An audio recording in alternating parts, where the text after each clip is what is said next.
If you're like us, you're probably tired of flipping through outdated and expensive regulation books and struggling to understand the rule or guidance you're after. eRigs is the first web and mobile app version of the Federal Motor Carrier Safety Regulations, helping fleets of all types and sizes better access and understand their regulatory obligations. eRigs is always up to date and allows fleet safety professionals to not only read the rules, but also dig into FMCSA guidance and learn more about complex regulatory topics from industry experts.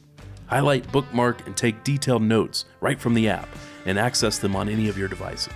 And easily share a digital version of the regulations with your drivers so that they too can better understand the rules. eRigs was developed by safety professionals for safety professionals. Try it out for free at erigs.app.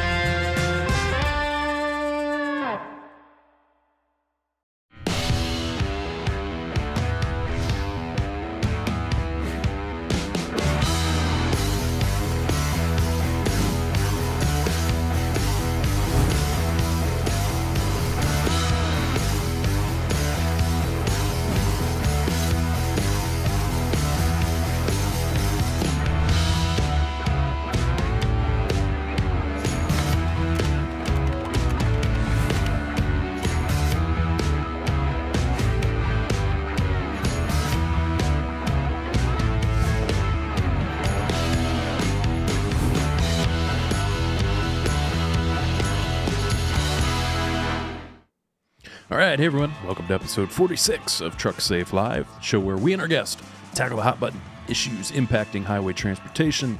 I'm Brandon, Trucksafe and Childress Law, both of which are dedicated to helping motor carriers develop and maintain cutting-edge safety programs. That's Rob Carpenter over there. Rob, what's up? How's it going? It's going well. It's going How are well things so far. in Virginia today? No, it's Warming good up? today. Warming up. It's not cold, not too hot. It's like perfect California weather in Virginia. But at least it's not California. That's the At important least it's not California. You're right. part. All right. Well, glad to have you with me today. Appreciate everybody joining us, tuning in live today. If you're here with us live, say hey in the comments so we know who's watching. Got a great topic in store for today, high-tech safety and compliance. This is a show, we did a similar topic last year in 2024, probably going to do this at least once a year. Got a pretty good reception, and fleet technology. The regulations don't change all that much, but fleet technology is certainly evolving in the different ways that fleets are leveraging it. So it seems like an interesting topic for folks kind of in the safety and compliance world to keep up to date with what's going on from a technology standpoint, what's out there, what new technologies are out there, how are fleets using them to improve their safety and compliance. So looking forward to talking about that again with our guests for today. So we'll do that here in a few minutes. First up, I want to say thanks to our sponsor, Taking the Higher Road, a Legacy Builders and Freight Waves production. Taking the Higher Road is a special podcast dedicated to addressing the trucking industry's greatest challenges, driver recruiting, retention, and compliance. Each week, host Jeremy Raymer, 20-year industry veteran and founder of Driver Reach and Legacy Builders, interviews industry experts and thought leaders who bring their insights to the driver life cycles. Check them out wherever you get your podcasts. Thanks to Taking the Higher Road for sponsoring this episode. Speaking of which, there's Jeremy. He's weighing in. He's here with us live. Who's the middle-aged white guy with a hat? Good one, Jeremy. At least we have some hair. So anyway, all right. Well, a couple things going on at Trucksafe, as always, worth mentioning here. First of all, we announced this last week, but we wanted to reiterate it for anybody who's interested, and that is our upcoming Fleet Compliance Boot Camp. Our next one will be September 3rd and 4th in Indianapolis. This one's sponsored by Drivewyze, so thanks for Drivewyze for partnering with us for this year's boot camp. This is our 2-day in-person boot conference that we put on once every year. This will be our fourth one. Rob, can you believe that? We've already done 4 of those things. Oh, it went by pretty quick. So when I saw September, I'm like, oh my gosh, it'll be here before you know it. Yeah, feels like we just did another one. But this is the conference we put on for fleet safety professionals, risk advisors, insurance groups, anybody kind of involved in fleet safety and compliance. We usually have a group of around 80 to 100 gather with us together for the conference, and we talk about nothing but DOT safety regulations and best practices for compliance purposes, stuff like that. So get pretty good feedback on it every year. Looking forward to doing it again in Indianapolis, September 3rd and 4th. If you're interested in joining us, Rob and I will be there. Brian will be there. Jared, Tyler, everybody from our team will be there. And Drivewyze folks will be there, and a bunch of others as well. So if you're interested in teaming up with us for that, head over to trucksafebootcamp.com. That's where you'll find the details, and that's where you can register yourself. Do so before March 31st, and you'll save $100 on your registration. So anyway, hope to see you there. So that's our boot camp. Next up, I'll mention our Trucksafe network. If you're not a member of the network, I encourage you to join it. It's free to join, trucksafenetwork.com, or scan that QR code there, or download the app in the App Store or the Google Play Store. This is the space we built for safety professionals to gather together, learn from one another, ask questions, and also access all of our DOT-related content that we push out through Trucksafe, whether it be our articles or our videos or our podcast or webinars. We did last year, we did a 7-part webinar series on improving CSA scores that was available for network members. So a lot of benefits to joining the network, and also a space where you can ask questions and get answers to your questions. So hope to see you over there, trucksafenetwork.com. A couple other things going on. I know Rob and I and Brian are going to be speaking at Matt's here in a couple of weeks. Rob, what are we talking about at Matt's? Have we We're figured that talking out? about, it had to be more like trucker centric, because a lot of truck drivers, like when I was a truck driver, I didn't care about compliance. So I was trying to make it a lot more compliance focused, where truck drivers would come and actually listen to us talk. The thought behind it is how to keep you on the road. So a lot of times truck drivers look at things just merely from a financial perspective. So I was really trying to bridge that compliance operational gap that shows drivers like why compliance is important from a financial operational perspective. So You're saying that's what I did. nobody listens to us Yeah. generally. Until they need us and they don't have a license to operate anymore. Okay, very encouraging. Anyway, anybody that's interested or going to Matt's would love to meet up with you there. If you're going to be there, hit us up on LinkedIn or elsewhere, and we'll meet up. I think you and I speak on Friday afternoon, late afternoon, and I think Brian speaks on Saturday, I believe. So anyway, if you're going to be there, hit us up. We'll meet up. All right, last thing I'll mention here, this was some industry news that came about last week, and Matt here is actually asking about it. He says, thoughts on appointment of Adrian Kmeyer as Deputy Administrator and Acting Administrator of FMCSA. Yeah, we put out an article on this. This came out late last week, I think Friday or so. The U.S. DOT Secretary of Transportation, Sean Duffy, appointed Adrian Kmeyer as, I assume I'm pronouncing that right. Is that how you pronounce it, Rob? Do you know? Yeah. Okay. Yeah, Adrian Kmeyer as the acting administrator of FMCSA. And so she is appointed to that position. So, one important thing to point out, the FMCSA administrator is the top of the agency, the head of the agency, kind of responsible for overall policy making for the agency in connection with the U.S. DOT, obviously.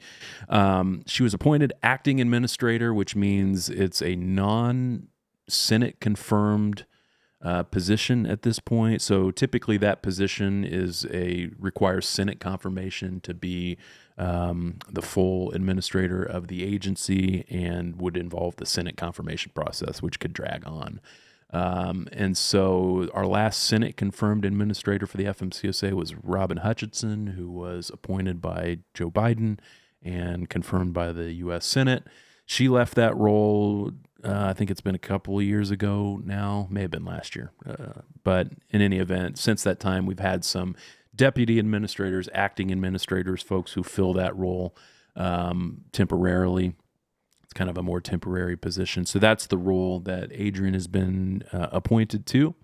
Still an important role, obviously, still overseeing the agency and all of its initiatives. So we don't know a ton about her background. I believe she's a lawyer. I think she was previously general counsel for the Federal Highway Administration. Do I have that right, Rob?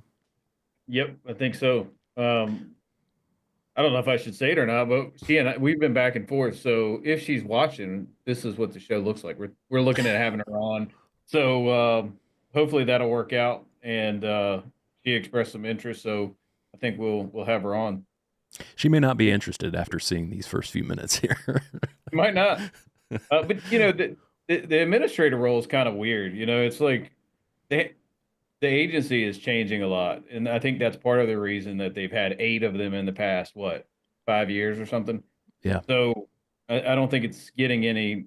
I wouldn't say it's getting any better prior to now, because you just have so much transition, and right now there's a lot of people taking early retirement, taking buyouts, and this was an already taxed agency to begin with. So Yeah.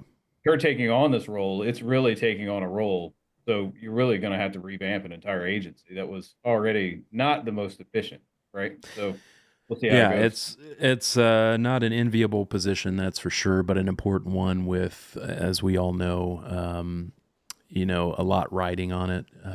Highway safety, commercial vehicles, a lot of interest groups getting involved in the rulemaking, and so yeah, just a lot of things to consider in that position, and a lot of people to keep happy. So, in any event, we'll see how it goes. As you mentioned, Rob, and as we've written about in our articles in the past, obviously we're in the midst of an administration change right now, which factors heavily into this and also into the agency's, policies and rulemaking in general. So we're kind of a bit up in the air. Things are a bit up in the air now from a rulemaking perspective. We don't quite know where the agency is heading. We have a general sense of that based on its agendas in the past, but we're kind of waiting to see if that agenda is going to change any. And I think Adrian's appointment will hopefully bring some stability to the agency now, and will allow them to move forward with whatever agenda they're going to push forward with. So we'll just have to wait and see. So, yeah, Jared said, bring on the guest already. Okay, let's do that. So enough about us, enough about Trucksafe, enough about things going on in the industry. Let's move on to today's topic, which again is high-tech safety and compliance.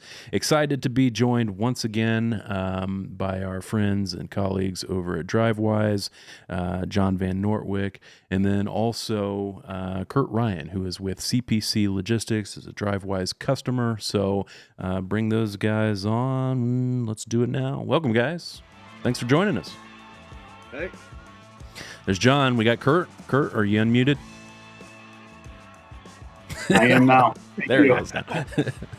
Hey, guys. Appreciate you being with us on the show today. John, welcome back. Probably best to start off for folks that may not be familiar with either of you, maybe do some quick introductions here. John, I'll let you kick things off. Sure. John Van Nortwick. I'm with Fleetworthy now. We got acquired by Fleetworthy last year, or Best Pass, and then it became Fleetworthy.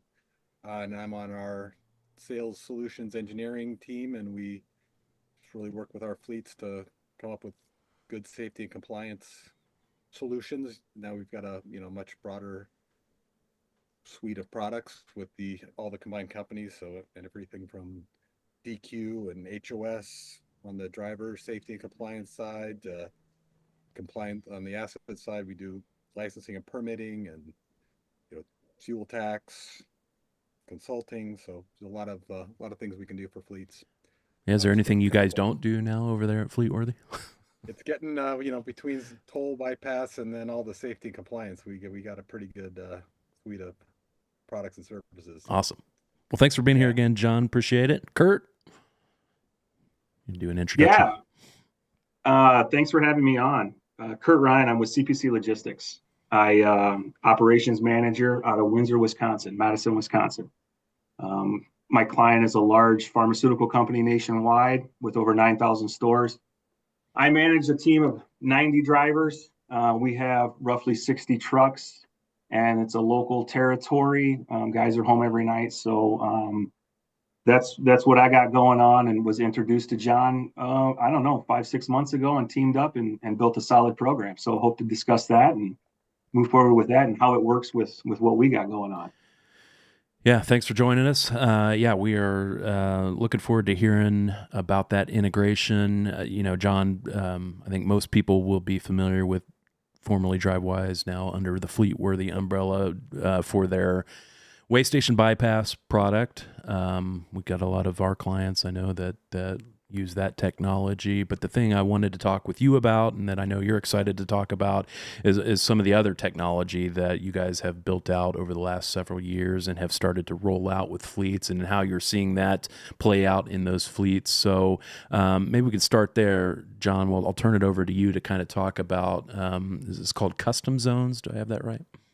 Yeah, custom zones is what Kurt's really utilizing, and he's been a great advocate, and his deployment of it's been perfect. But it's basically, we took the same technology that we use for the bypass. Those are all geofence alerting to the driver. We give them that alert a couple miles ahead, so they have time to get over the right lane. So it's kind of a safety element in and of itself.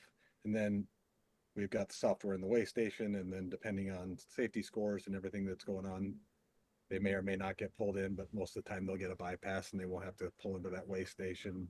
So it's a great, overall operational time saver, fuel. But taking that same geofence technology and the in-cab, the full screen in-cab alert. So we partner with all the major ELD providers. So if you're running a ELD, we probably have an integration set up that we can implement this in your trucks. So it's a full screen alert that's not, it's not a distraction to the driver. It's a typical yellow sign image that they might see on the side of the road. So we give them, we've taken that geofence technology and applied it to safety. So common sense areas that fleets we have a lot of standard alerts. So some of the standard ones that I think are super impactful, and Kurt will even talk about some of these, but the low bridge alerts is a good example of something where we've got an outstanding database of low bridge. And so if a driver's coming up on a low bridge, we've looked at that low bridge. We've looked at all the different ways you can come at that low bridge, and then we provide the appropriate instructions in a timely location. So it's the right information at the right time and the right location. So the driver can take a left on Smith Street as an example, so they don't end up at the bridge and then have to do a risky backing maneuver. So just applying that to a variety of things in our standard alerts. So we have speed alerts to help with CSA. We've got weather alerts based on the poll that we get from the National Weather Service. We partner with all the states, not all the states, but we partner with most of the states, and we're getting constant feedback from them on, I always use the example of the hurricanes going through North Carolina. So all the road closures and everything, we were able to provide drivers with alerts and alternative routes. Well, we've taken that technology and then we've created the custom zone. So that's where the fleet can actually go in and create their own geofenced alerts for the drivers. And it's a great way to leverage existing technology and existing data that's already in place. So if you have a video safety camera, you could utilize that data. Your CSA data can be a good source of information, claims data, whatever it might be, even customer service and operational information. Yeah, that's great. I know Rob was driving down in the North Carolina area during the hurricanes. That probably would have been useful, those types of alerts to you, Rob, I assume. Yeah, I think one of the things I like most about Drivewyze is that, one, it's obviously location based. So if I'm coming up on overheight, which is one of the things I talk about a lot, since we have so many overheight instances, there was 4,000 in 2023, and then 60% of these are from just lack of planning, right? So when you're partnered with, say, Motive, and it's telling you, hey, Rob, in the next 3 miles, this is the last exit before you get to this bridge that's going to be 11.3 and you're 13.6. Time to go another way, right? So even in those instances where you have drivers that don't plan the trip and they're not prepared for that, you are letting them know you're kind of the last savior, so to speak. It's time to get off the highway because you're going to hit this bridge. So for me, I think that part of it's huge. And you've got other systems out there that detect it, but it's not geofence based, right? It's not location based. It's actively detecting it, whether it's through some kind of, some of them, the wind sets off, right? And it's a false alert. So it's good to have something that's geofence based. You know exactly what the height is. You know exactly where the vehicle is. So it's a huge prevention tool for that piece. So when I hear geofencing, my mind always first goes to ELDs because I know a lot of fleets, particularly the larger ones, have built-in geofencing to their ELD systems to automatically put their drivers in like yard move status if they were to enter the yards of their their facilities or whatever, and then potentially save some drive time on their available hours. But it sounds like this is kind of taking that to the next step and leveraging geofencing for other issues other than hours of service compliance. So Kurt, I'm interested. I think you said you had mentioned that you had found a particularly cool way to roll this type of technology out for your operations. So I'm interested to hear about that. Yeah, I don't know. It started at the end of last fiscal year, talking with our safety supervisor, safety manager for CPC Logistics on how to keep it front and center in front of the driver's face, because we can't be there to get out and look at store locations. The drivers we got, they're backing up at the DC to hook the trailer up 3, 4, 5, even 6 stops a day at store locations. Now you can imagine the greater Chicago area, Minneapolis, St. Paul, and all stops in between. It's alleys, it's small spots. You guys do a great job, but we've got to figure out how to reduce backing up accidents. And guy Leroy's like, hey, I got something. It may work for you. It's Drivewyze. It's a geo-based, and just like what you had said, like, okay, help me out. How's a geofence? How's this going to help for me? And then he explained it. You can put it wherever you want. Say 50 you have 50 characters, and we have it set up at over 650 store locations. The message is get out and look, or see hazards, don't hit hazards, as a constant reminder. The guys see it on the computer that you talked about, the heads up that John was discussing. It's a 10-second flash, but I can't be in every truck at every location all the time reminding drivers to get out and look. So they're there. That's there. It's in their mind, and that's the grand scope of it on how it is. It's absolutely fabulous. So walk us through the process, because setting that up for, what'd you say, 600 stores, it seems like it would be pretty time intensive. What's it like setting that up? Yeah, a little bit. No, so the client, I was able from the client to get addresses of the store locations. Within CPC, another gentleman, he helped out. He was able to get the latitude, longitude locations of each one of the stores that we got, right? So got that over to Drivewyze. John worked with the back office over there, was able to place those at the store locations. And then, of course, we got access to go in to be able to adjust angles, to adjust at that location what direction the truck comes in, right? I drove for the client. Through CPC, I was with the client for 10 years and drove for 10 years. My safety supervisor, he was also the same, 10 years of on-the-ground boots knowledge of how to get into these stores, which help a ton.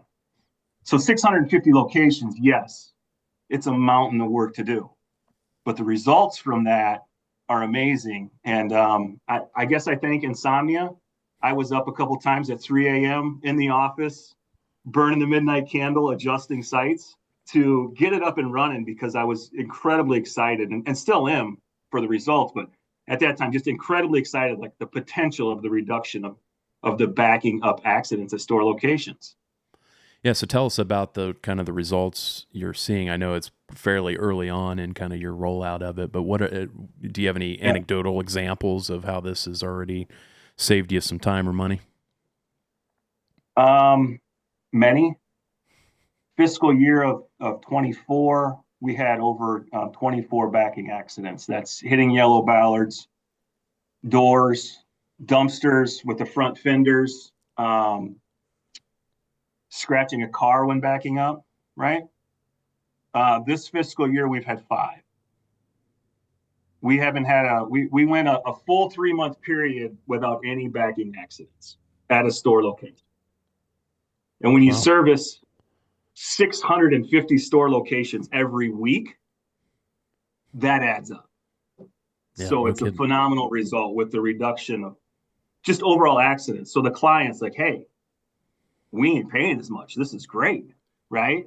And so that's where the time and the effort, when the client's like, hey, this is awesome because you went 3 months without a backing accident, and we're professionals, and it's going to happen, right? We try to have that get out and look, get out and look, get out and look. That's the reminder that's there now. It's there, it works, and it's successful on our end. Yeah, because like you said, absent that, I mean, the other instances where you get to remind drivers, you're, as you said, it's just one of you. You're not going to be able to do that every time a driver is entering a particular store. So you hope to catch them at a periodic safety meeting where that may come up, or maybe you send out the occasional message, through their devices or whatever. But this is kind of putting it top of mind every time they enter a particular store. So it's just reinforcing that message and kind of automating that process and taking that off your plate. So a lot of work on the front end probably, but saving you time and money on the back end for sure. There's a lot of work onto it, but we do a text message every week or every other week, a mass text message. I have done a monthly newsletter about accidents and the prevention of accidents. The combination of all three, it slowly has gone down, but then as soon as we had first discussions with John about Drivewyze, I was in incredibly early before knowing anything about Drivewyze, trying to make my own custom geofences. And since that's been implemented, it's been in use, it's been a phenomenal result. Yeah. Rob, when you were running safety for large fleets, I'm sure you had the same headaches of trying to reinforce what was a systemic problem with all of your drivers and safety meetings and stuff like that. Yeah, there's that piece. The bigger part of technology, I think, is it gives you visibility that we wouldn't have, right? Like, especially if you're an over-the-road fleet or a regional fleet, you might not see how often do you see your trucks, Kurt? Probably not that often, right? No, not that often. Yeah. So really, the tech is giving you visibility doesn't allow you necessarily to be there physically, but it's allowing you to be there mentally. And then you can, with that visibility, you can use that data to kind of drive behavior down, especially if you have good systems like we're talking about here with Drivewyze that's actually being repetitive in nature and reminding these people, hey, you're on site at this store. This is the problems that you might face. So really, that's what it is. If you don't know what's going on, you don't have the technology that's going to give you that visibility into what's happening, then you can't really drive it down. And that's pretty much the same with all technology, provided it's good technology. Otherwise, you don't have the visibility you need to change it. John, I know you mentioned a few of them, but I'm curious if you have more examples of how you've seen other fleets kind of utilize the custom zones or the alerting processes, and if you guys have heard any results like Kurt's from other fleets. Yeah, we're getting great results. And I just want to say, it's a tool. So it's just super exciting working with Kurt the last several months because he got excited about it and he's got the knowledge. You need that boots on the ground knowledge of those locations and you to be able to put that together. And he's done the homework and, we helped stub him out, but he refined them. And every week we get on and it's, we're another week with, no accidents, no incidents. And it just kept going week by week because we meet every week and make sure things are still working. And we got good alerts on all the locations. So it's Kurt's done an amazing job. It's been really exciting to be a part of because his team gets excited. So it's contagious. But we've got similar results with a lot of fleets. I think it's really a matter of, again, it's a tool. So, what is your issue and applying it. So CSA, and I think what's neat about it is you can leverage other data sources. So whether that's video safety or your CSA data or even maintenance data we've had people utilize, but like CSA, we had a fleet up in the Northwest. They were getting do HEDIS analysis, and they just got over, the threshold in unsafe. It was mostly their main problem was failure to obey, and 40% of those were happening in Washington State. So they implemented those custom zones at those locations in Washington State and eliminated that violation. Of course, until the week before we were going to have them on a podcast, then they got their first violation. But 92% reduction is still pretty good rate. So Yeah, no kidding. So in that case, it's still kind of a location-based thing. absolutely. Yep. But the impetus for it was high unsafe driving scores. So, and I think that kind of goes to something we've preached for years now, which is, it's fleets get into this mindset of they all of a sudden end up with a basic and alert status and their hair's on fire. What can we do to fix this issue? Who can we hire to come in and fix the problem? And our advice to them is always, first of all, slow down. We got to first get our arms wrapped around what is causing these scores to be escalated. You're not going to, there's no sense in, spending all this money and putting in all these new procedures and stuff if you first don't have a good sense of what's leading to these issues. So you first need to do a deep dive into your CSA data, dive in there, see what are the top violations that are contributing to your scores, who are the top offenders that are causing it. And then once you've kind of got your arms wrapped around what it is that's causing the problem, in that case you mentioned, John, it was, failure to obey traffic devices. Then you could start to figure out what are we going to do to get control of those issues. And that's where you start looking to, retraining of drivers or what technological solutions are out there for us to kind of roll out to get control of these. And that's how you get control of the scores. You be proactive and looking for the issues, and then you start to implement policies and procedures and technologies to get control of them, and then you start to see the results of those. It's not a quick process, not always a cheap process, but that's the tried and true way of getting control of your CSA scores. And Rob, I know you know that firsthand from working with a lot of our clients. Yeah, and it's continuous too. I mean, you may fix this issue today, and then next week you've got a totally different issue now that you have to start working on while still trying to maintain focus of the old issue, right? To keep it from coming back up, reoccurring. So it's a constant. To me, it was a constant juggle all the time. So you might put out a fire today, but you got to keep the fire from going out, or from coming back. So that's the way I've always looked at it. Kurt, I know you've probably given some thought to this. What's the next thing you're tackling, or what's the next iteration of this technology that you've now invested in and have started to roll out? Well, I'm going to keep that. John knows. It's a trade secret. Well, but just speaking about other issues, this one wasn't as big a deal, but the tandems that you were implemented is a good example of it. Just another simple operational. Yeah, and I was just like Rob's talking about, you got, this is my issue current, right? I'm going to talk to this driver. Hey, make sure you're moving your tandems back at the distribution center. It is policy from the DC. Okay, well, that driver's got that message. Okay, so then I got a couple people that resign. I got a guy that resigns. I bring in a new hire. I got to talk to him about the same thing. So it's having the technology and having the custom geofence set up in spots and being able to really nail down, this is the problem, this is what the message that's going to be sent. DC policy, tandems need to be moved back at the end of the day. The in-house guys, I get a hold of those guys. I went, 4 or 5 weeks, contacted them and said, hey, have you noticed this? He says, don't notice it anymore. Maybe 1 a week. It used to be 3 or 4 a day. So having that, like, you hit it right on the head, man. I almost interrupted you. I solved this right now, but it's going to come back. Yeah. How do I figure out what's the way that how can I have a message here all the time? And that's where the Drivewyze custom zones, I solved that. It's not a problem. Yeah, good tech and good drivers. I mean, that's one thing, but managing both of them and kind of keeping them managed is something totally different. So, yes, yeah. So it's a mountain to climb. Well, John had mentioned we go back. We have the weekly meetings we out of our 650, 660 locations, we got a dozen that aren't working right now. So we're really a dozen. We're like, 1.8% working geo fences at these store locations, right? Or that's not working, but it's a huge mountain to climb, but once it's done, the maintaining, that's it. Very simple.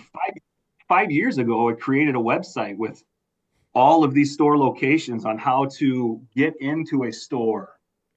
Like, Brandon, I could tell you to go to, Minneapolis, St. Paul to deliver at a store in Bloomington, but you may park on the road, become a hazard. Yeah. Right? Flashers on, getting out, walking around, trying to figure out how to get in there. So I created a website that drivers use on how to get into the store safely. And since that's been implemented, we've only had 3 accidents in the last 4 years on entering a store. Yeah. And that was, I don't want to say that was, go ahead.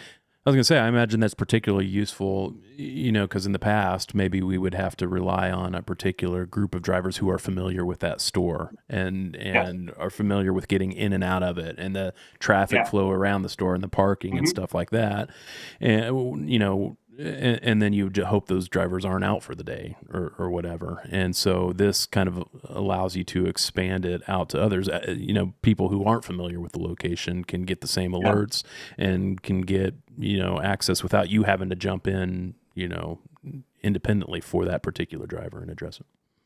100%. Every new hire that comes in here gets access to the website, and they are just floored by the information that's on the website. I think when we started working together, you had mentioned that you'd have to have a seasoned driver go to the actual location, meet the new driver as he was approaching, so you could walk him through the process.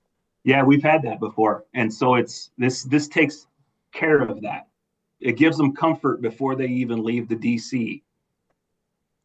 Yeah, that's awesome. So John, I was wondering if you could kind of give folks listening just a real quick sense of, how this integrates with the Drivewyze platform overall. We may have some clients or listeners listening in that have, the Drivewyze way station bypass technology. What do they have to do to get access to the custom zones and alerts that we're talking about?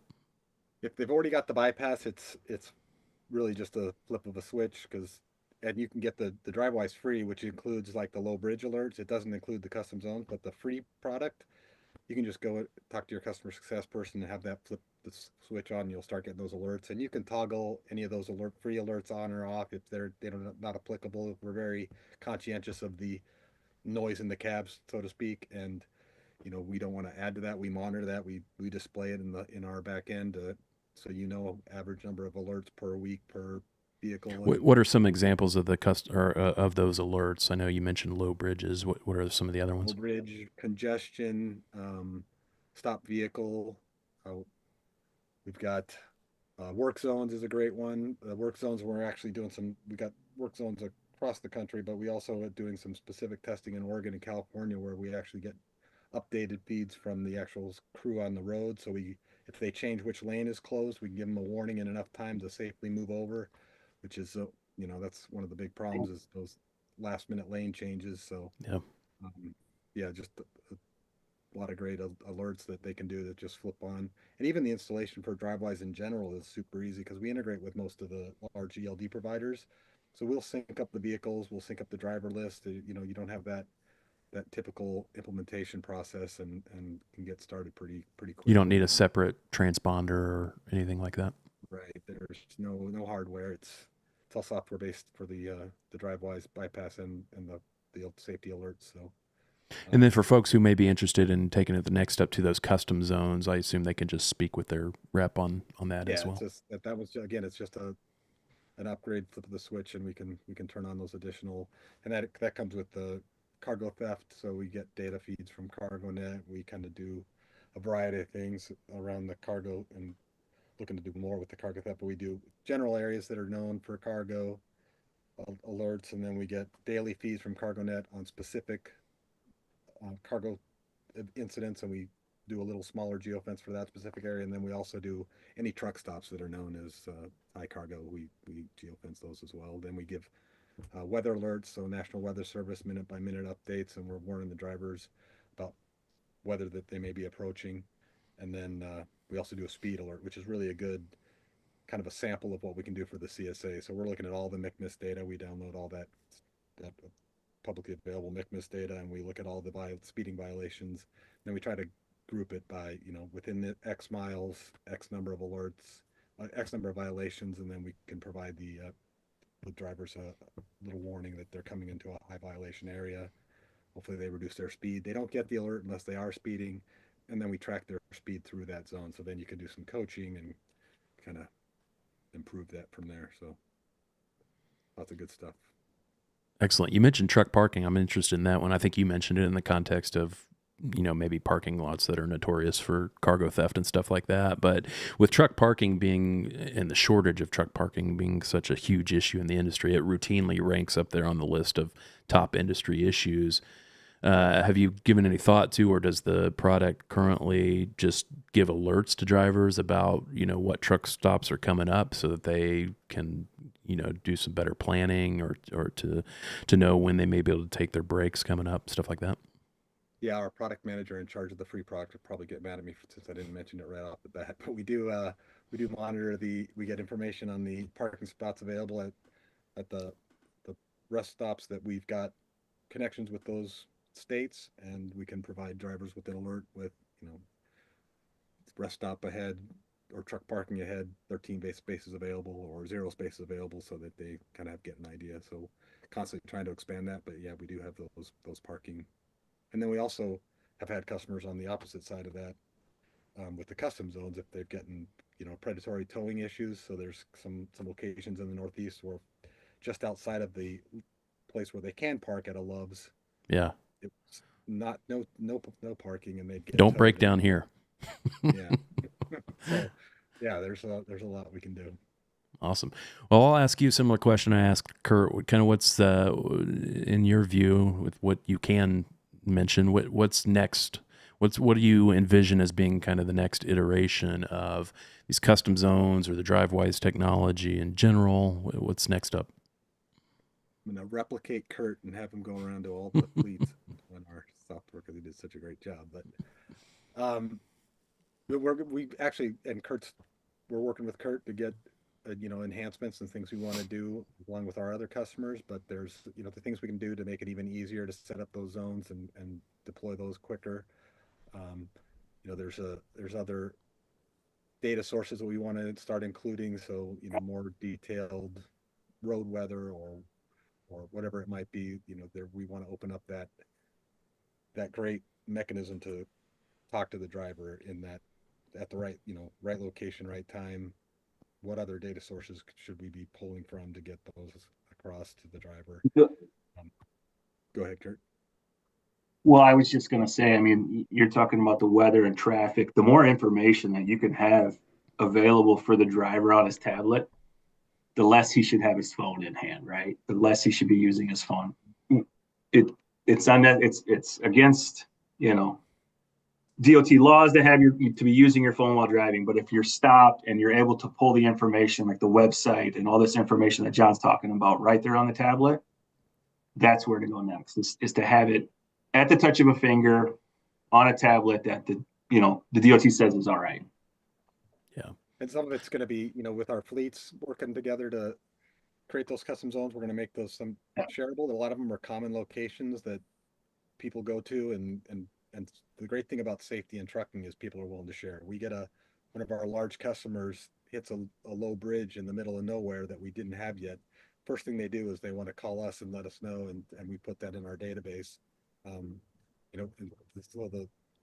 think they're just the aggregation of that data across fleets will be a huge opportunity as well, because are different areas that are risky across all fleets, and everybody wants to help everybody else, make the roads a little safer. So I think there is, from what Kurt was saying, I think there is a level of tech fatigue that you can cause a driver. But one of the good things about these systems like Drivewyze is, when you select a vendor like Drivewyze, or say HireRight or 10th Street, or some of these mega vendors that have so many services that are in one platform, you're kind of limiting your fatigue with that driver in terms of technology, just the amount of time they're spending on it, because there's so much available from that one vendor. And that's one of the good things about Drivewyze is, say they add the parking and then you've already got the weather and there's so many other things in there, overheight.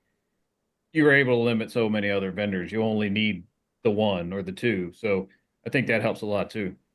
Yeah, and on the back end, you can go and see what alerts the driver was receiving, and yeah, so I get more excited about it, but it's great working with guys like Kurt.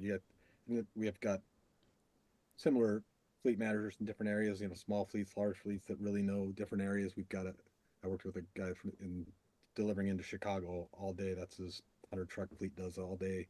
So we've mapped out all sorts of good issues that they've helped uncover in the Chicago area. So we've got and then we can share that with everybody. So it really builds on itself.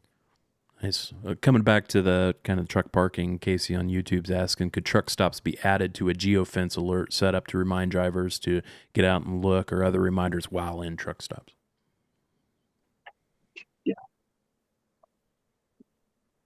Oh, we lost your audio there, I think, John.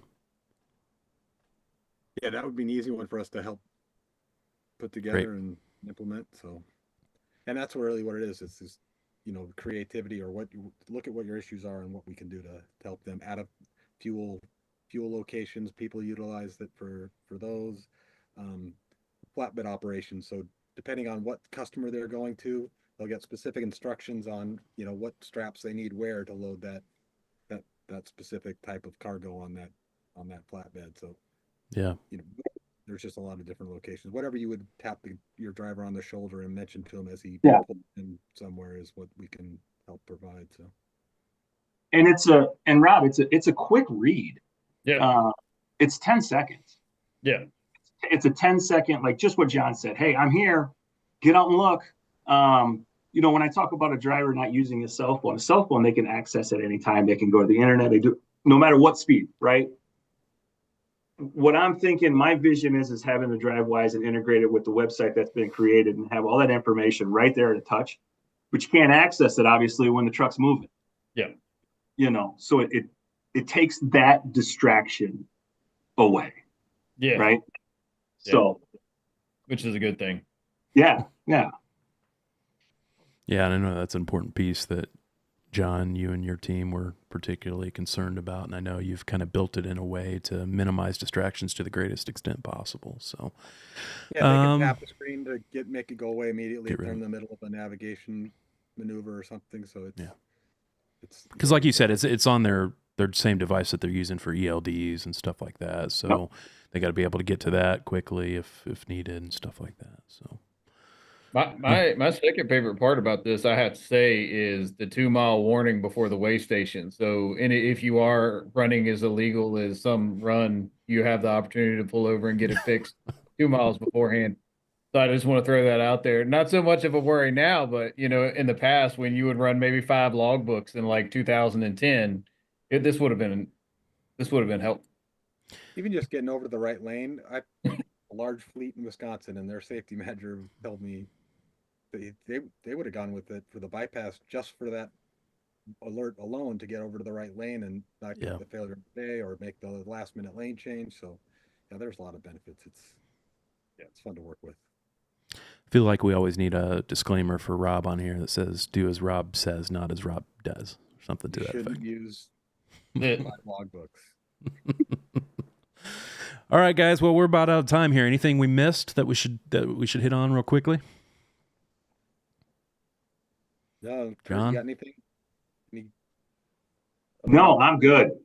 As I always say, man, be safe, be smart. We'll talk to you real soon when we cross paths again. Awesome. Well, it's great having you both on again. John, if folks are interested in just learning more about Drivewyze or the custom alerts or anything like that, where do they find more information about it? The Fleetworthy website. They can contact me directly. John.Van.Nortwick@drivewyze.com. And we'll be at the boot camp. Nice. Come to the boot camp. Sure. Come meet John. Come see a demo of what they got going on. And looking forward to that again. So anyways, again, thanks guys for being on. Really appreciate it. We will talk to you soon. All right, Rob, let's wrap things up. Anything else we need to mention here? I don't think so. Not Not that I can come up with right now. All right, best way to keep on top of what we got going on at Trucksafe, future shows, breaking news, DOT related, is to subscribe to our newsletter, trucksafe.com/subscribe, and you'll get that delivered right to your mailbox. And that's all I got. Thanks everybody for tuning in today. Appreciate you being here. We'll catch you next time. See ya.